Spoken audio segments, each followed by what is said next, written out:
അബൂ സഈദിൽ ഖുദരി റളിയല്ലാഹു അൻഹുവിൻ്റെ പിതാവ് ഉഹദ് യുദ്ധത്തിൽ രക്തസാക്ഷിയായി. ഒരു സ്വത്തുമില്ലാതെയാണ് അദ്ദേഹം ഈ ലോകത്തോട് വിട പറഞ്ഞത്.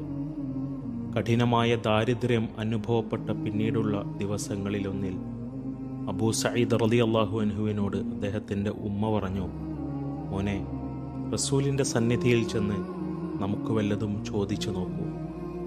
അബൂ സഈദിൽ ഖുദരി റളിയല്ലാഹു അൻഹു പ്രവാചകരുടെ അടുക്കൽ ചെന്നു. വേറെയും സ്വഹാബികൾ ഉണ്ടായിരുന്നു അവിടെ.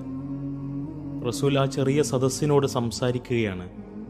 സലാം ചൊല്ലി അവിടെ ഇരുന്ന അദ്ദേഹം റസൂലിൽ നിന്ന് ആദ്യം കേട്ട വചനങ്ങൾ ഇങ്ങനെയായിരുന്നു: സ്വാശ്രയശീലനെ അള്ളാഹു ഐശ്വര്യവാനാക്കും, ലളിത ജീവിതം നയിക്കുന്നവന് അള്ളാഹു സുഖം പ്രദാനം ചെയ്യും.